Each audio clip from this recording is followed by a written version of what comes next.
오신 주님 주의 나라 임하셨네. 이 땅 위에 주님께 영광.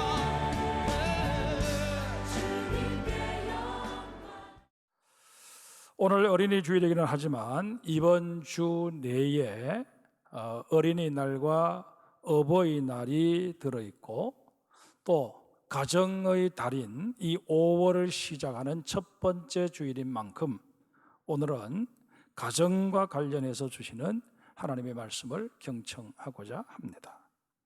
하나님께서 우리에게 허락해 주신 공동체 가운데 가장 기초가 되면서 또 가장 소중한 공동체가 있다면 바로 가정일 것입니다. 우리는 이 가정을 통해서 하나님의 사랑과 또 이 땅을 살아가는 데 필요한 모든 힘의 원천을 공급받아 왔던 것이 사실입니다. 옛 어른들은 우리의 가정의 소중함을 일깨워주기 위해서 가하만사성이라는 말을 곧잘 했습니다. 가정생활이 평안해야 사회에 나가서도 직장에 나가서도 자신이 원하는 바 꿈을 실현하며 살아갈 수 있다 하는 그런 취지에서 이 말을 하신 줄 압니다. 그럼에도 불구하고 현대의 가정들은 붕괴되는 위기의 상황에 직면해 있는 것이 사실입니다. 우선 두드러지고 있는 것이 이혼율의 증가입니다. 서구 사회는 말할 것도 없고 체면을 중시하는 우리 동양 문화권에 속해 있는 나라들도 점점 이혼율이 높아지고 있습니다. 그런데 이혼율이 높아지는 결정적인 요인 중에 하나가 바로 잘못된 성윤리 의식입니다. 요즘 우리 사회에서 이슈가 되고 있는 N번방이니 박사방이니 하는 문제들도 따지고 보면 다 성윤리의 붕괴에서 빚어진 시대적 병리 현상으로 보아야 할 것입니다. 그런데 이런 사회적 병리 현상의 원인을 밝히고자 문제 속으로 파고 들어가 보면 거기에는 붕괴된 가정이 자리하고 있음을 발견하게 됩니다. 청소년 폭력 문제를 다룬 시사 프로그램에서 보았던 내용입니다. 학교 폭력을 일삼고 또래 아이들을 성폭행한 일로 법의 심판을 받게 된 청소년들을 대상으로 조사를 해보았더니 그들 역시 부모나 가족으로부터 일가 친족으로부터 이런저런 폭행을 당했던 피해자들이었다는 것입니다. 부모나 가족들로부터 실제적인 물리적인 폭행이나 성적 학대를 당한 경험이 있거나 아니면 모멸감을 느낄 정도로 언어폭력에 시달리며 자란 결과 자신도 모르는 사이에 폭력에 대한 경계심이 무디어지게 되었다는 것입니다. 또한 폭력으로 모든 문제를 해결하면 된다는 잘못된 의식이 자신도 모르는 사이에 가정을 통해 학습되어지고 만 것입니다. 여러 해 전에 한국정신문화원에서 아이들이 느끼고 있는 부모상에 대해서 발표한 적이 있었습니다. 5, 6세 된 어린 아이들의 눈에 비친 아버지의 모습은 밥 먹는 사람, 신문 보는 사람, 늦게 집에 오는 사람, 이게 전부였습니다. 아이들의 기억 속에 아버지는 밤늦게 집에 들어오시는 관계로 밤에는 한 번도 뵌 적이 없는 그런 분이고 아침에 일어났을 때는 신문을 보고 계시거나 아니면 출근하기 위해서 허둥지둥 식사를 하고 있는 그런 모습을 보여준 게 전부라는 것입니다. 그래도 어머니들은 좀 나아서 5, 6세 아이들이 어머니를 밥 해주는 사람, 옷 빨아주는 사람, 잠재워주는 사람 그렇게 얘기를 했다고 합니다. 그러나 이런 어머니 상도 아이들이 성장하면서 다 끼어져 버리고 맙니다. 중고등학생들을 대상으로 어머니에 대한 불만을 조사해 보았더니 상당수가 내가 필요로 할 때는 내 곁에 계시지 않는다라는 것이었습니다. 여성들의 사회 진출이 두드러지고 자기 개발에 대한 의식이 강해지면서 야기된 문제인 줄 압니다. 유명한 교육학자인 페스타로치는 가정이야말로 최상의 학교다라고 말한 바 있습니다. 행복한 가정은 주택의 평수가 넓고 인테리어가 잘 되어 있고 또 개인주택일 경우 잘 가꾸어진 정원이 있다고 해서 이루어질 수 있는 것은 아니지 않습니까? 자동차 사업으로 세계적인 부호가 된 헨리 포드가 고향에 자신이 살기를 원하는 집을 짓게 되었습니다. 공사가 한창 진행되었을 때 인근에 있는 친구가 구경차 왔습니다. 와서 보니 백만장자로 인정을 받고 있는 이 헨리 포드가 살 집으로서는 너무 작다는 생각이 들었습니다. 그래서 친구인 헨리 포드에게 이렇게 묻습니다. 왜 이렇게 집 설계를 작게 했나? 그러자 이 포드가 이렇게 대답을 해주었다고 합니다. 건물이 무슨 문제겠나? 그 속에 사랑이 있으면 위대한 가정이 될 수 있겠지만 사랑이 없으면 석조로 지은 대저택이라 한들 이내 무너지고 말지 않겠나? 잠언 15장 17절에 채소를 먹으며 서로 사랑하는 것이 살찐 소를 먹으며 서로 미워하는 것보다 나으니라 말씀하십니다. 가정의 아름다움은 외적으로 무엇이 갖추어져 있느냐에 따라 좌우되는 것이 결코 아닙니다. 어린 시절의 기억을 떠올려 보면 학교에서 꼭 학년 초가 되면 선생님들이 그 가정의 문화적인 어떤 환경을 조사한다는 그런 취지에서 집에 텔레비전 있는 사람, 뭐 있는 사람 해서 계속 손들게 하고 선생님은 이는 이렇게 숫자 헤아리고 그렇게 하셨던 기억이 납니다. 그때 매 건마다 손을 들었던 그런 친구들이라고 해서 그 친구의 가정이 저의 가정보다 훨씬 더 행복했다 그렇게 생각했던 적은 별로 없었던 것 같습니다. 여러분, 가족 간에 서로 사랑하며 살아가야 하는 것 너무나도 당연한 일입니다. 그런데 어떻게 사랑하며 살아야 할 것인가 하는 문제에 대해서는 우리가 답을 제대로 갖고 있지를 못합니다. 그런데 감사하게도 하나님께서는 오늘 본문을 통해서 그 구체적인 방법을 우리에게 가르쳐주고 있습니다. 먼저 아내가 가져야 할 사랑에 대해서 말씀해 주십니다. 여자분들만 저와 함께 본문 18절을 다시 한번 읽겠습니다. 같이 읽습니다. 아내들아 남편에게 복종하라. 이는 주 안에서 마땅하니라. 여자분들에게만 한번 여쭤보겠습니다. 이 18절 말씀을 읽으시면서 제일 마음에 걸리는 단어가 어떤 단어입니까? 여쭤보나 마나 여러분들 마음속에 복종이라는 단어라고 대답하실 것입니다. 지금 시대가 어떤 시대인데 복종이라니? 내가 지금 이 나이에 남편에게 복종하게 생겼나? 그렇게 혹 마음에 생각하시는 분이 계실지 모르겠습니다만은 그렇게 가민하게 반응을 보일 이유가 전혀 없습니다. 여기서 말씀하고 계시는 복종은 군대 용어입니다. 계급과 관련되어 있는 의미가 여기 담겨져 있습니다.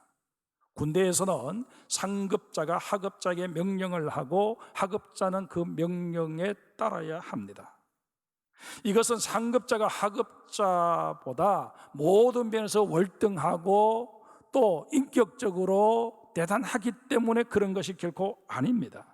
군대라고 하는 조직체에 부여되어지는 그런 여러 가지 임무들, 전투의 상황이면 그 전투를 잘 치러낼 수 있는 그런 모든 일들을 위해서 정해진 하나의 규율이고 질서일 뿐입니다.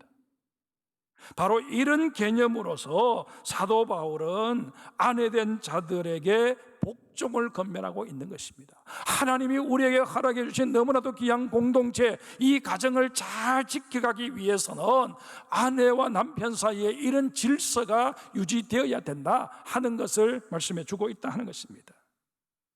여성들이 사회 진출을 하게 되면서 오늘날 많은 이 사회의 변화가 있게 되었습니다. 또 여성들이 가지고 있는 달란트를 잘 선용해서 오히려 어떤 분야에서는 남성보다 더 월등하게 실력을 발휘하고 있는 게 현실입니다. 이런 마당에 여성이 해야 될 일, 남성이 해야 될 일을 구분 짓는 것 더 이상 의미도 없고 설득력도 갖지를 못합니다. 그러나 이런 사회 변화로 인해서 가정 내에서의 질서조차 깨어져 버리고 만다면 그것은 우리 사회에, 우리 가정에 또 다른 문제를 야기시킬 수 있다 하는 것 유념하셔야 합니다. 영국의 신학자 풀러는 아내는 끊임없이 남편을 섬김으로써 그를 지배한다라고 말했습니다. 또 영국의 극작가 헤이 우드는 양처가 선량한 남편을 만든다고 했습니다.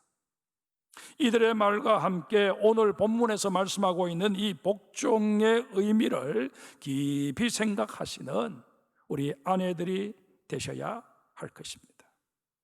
다음으로 남편들에게 하시는 말씀에 귀를 기울여 보십시다. 19절 말씀을 저와 함께 우리 남자분들, 남편들이 같이 읽겠습니다.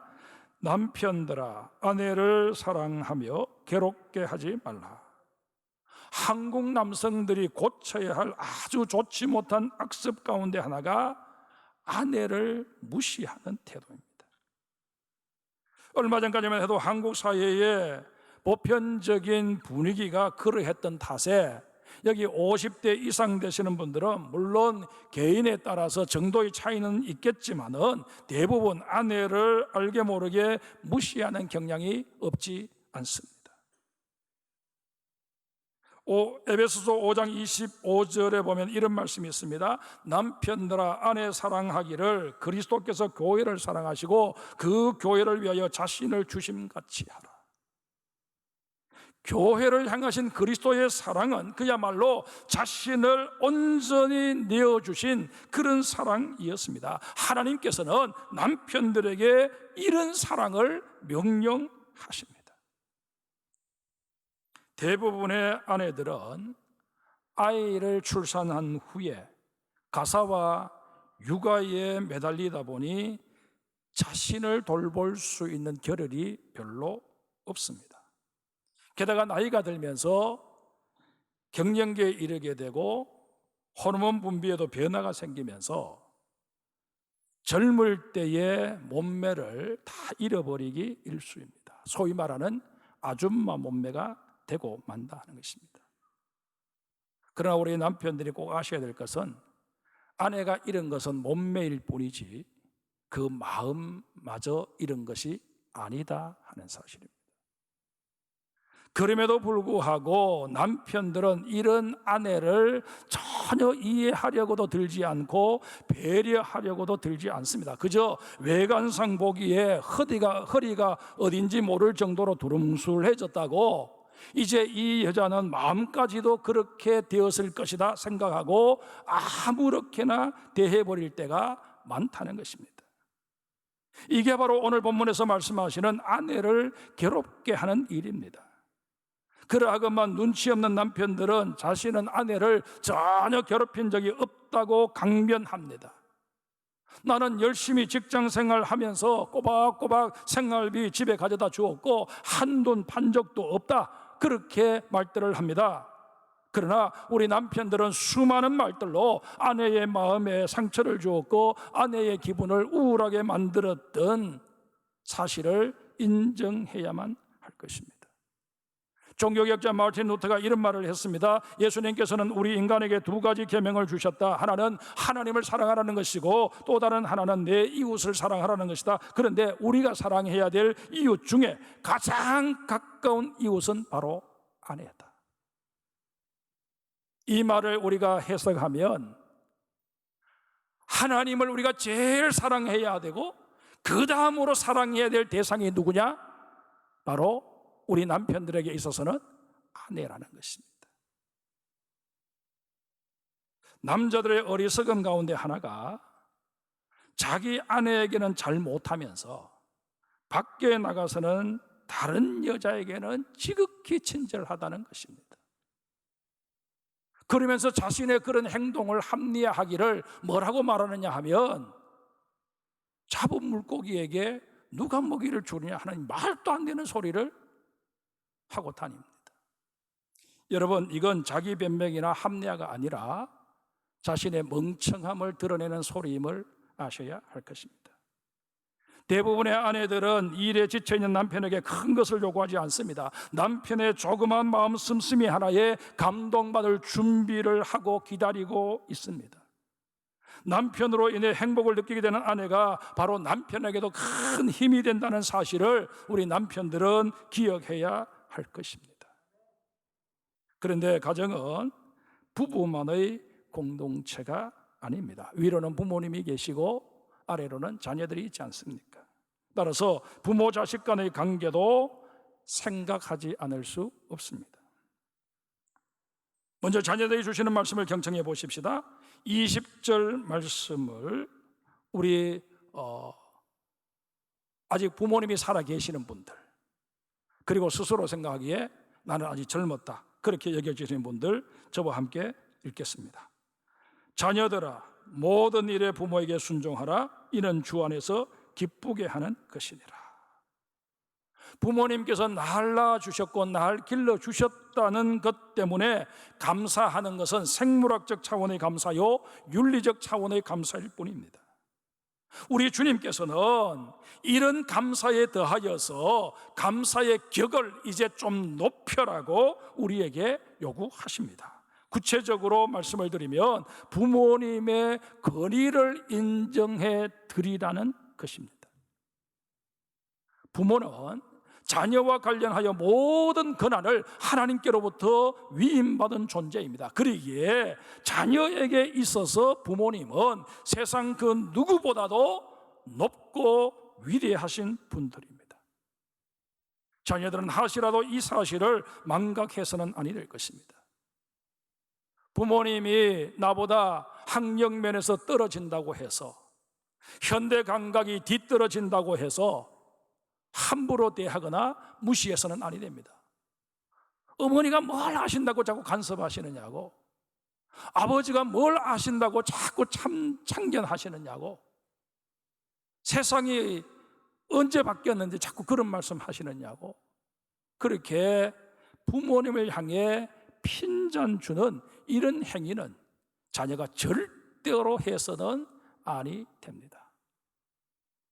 아무리 못마땅하더라도 부모님 면전에서 자신의 그런 좋지 못한 감정을 표현하는 것 삼가고 삼가야 할 것입니다. 부모를 공경하는 것은 그분들에게 모든 권위를 위임하신 하나님을 인정하는 것과 맥을 같이 합니다. 그러기에 이보다 하나님을 더 기쁘시게 해드리는 일도 없음을 아셔야 할 것입니다. 우리 하나님께서도 부모를 공경하는 자에게 복을 주시겠다고 분명히 약속하십니다. 에베소서 6장 1절에서 3절까지 말씀을 제가 읽어드립니다. 자녀들아, 주 안에서 너희 부모에게 순종하라. 이것이 옳으니라.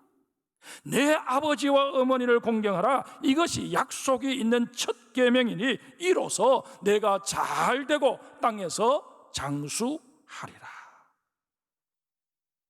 자녀된 자라면 누구나 마음에 깊이 새겨야 할 하나님의 말씀입니다.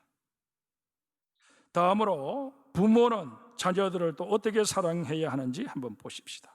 본문 21절을 제가 읽겠습니다. 아비들아, 너희 자녀를 노엽게 하지 말지니 낙심할까 하노라.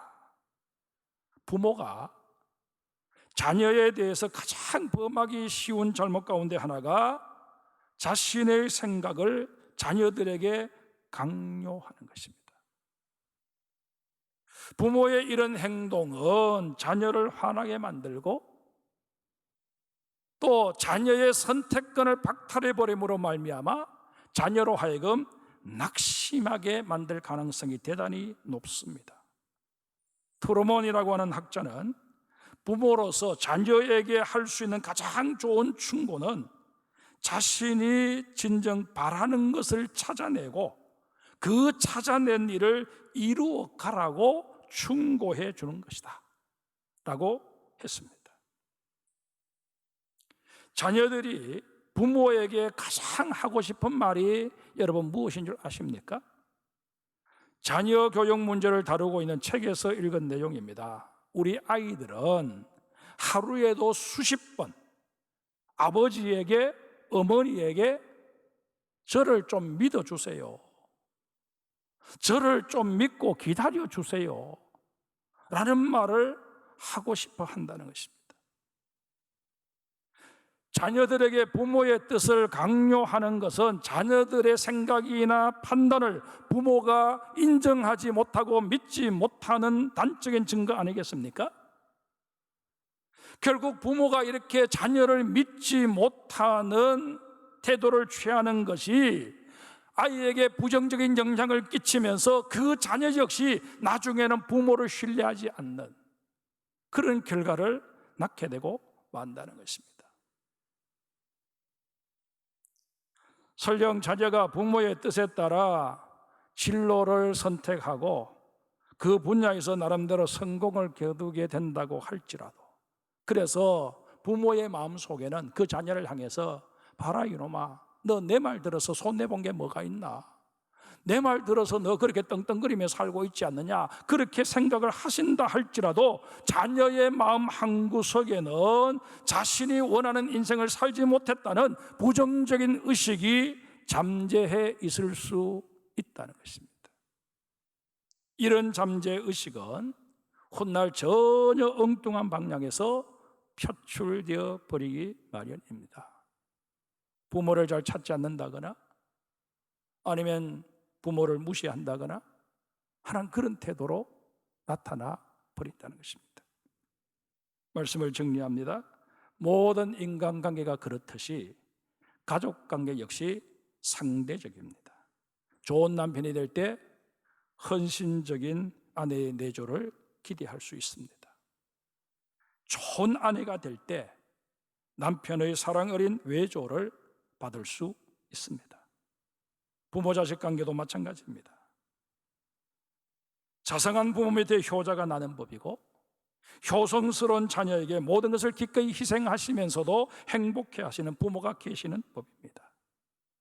이렇게 볼 때 결국 가정을 온전히 지켜내어야 할 자는 바로 나 자신입니다. 남편은 남편대로, 아내는 아내대로, 부모는 부모대로, 자녀들은 자녀들대로 정말 하나님께서 내게 허락하신 이 가정의 화목과 건전함을 지켜내야 될 의무가 있다. 그렇게 자각할 수 있어야 한다 하는 것입니다. 모든 가족 구성원이 가정 지킴이를 자차고 났을 때 우리의 가정은 더욱더 건강하게 화목하게 사랑을 나누는 공동체가 될 것입니다. 이런 공동체 위에 하나님이 큰 은혜를 베풀어 줄 것이고, 정말 아이들은 부모님을 존귀 여기고 부모들은 아이들이 믿음 안에서 무럭무럭 성장해서 꿈을 향해 달려가는 그런 모습을 보며 대견해하고 하나님 앞에 감사할 뿐만 아니라 기도의 내용들이 더 풍성해지는 그런 은혜를 누리며 살게 될 것입니다. 이 5월 첫 주일에 우리 장성교회 속해 있는 모든 성도들의 가정에는 이런 놀라운 복이 함께 하실 수 있기를 주님의 이름으로 축원합니다. 기도하십시다.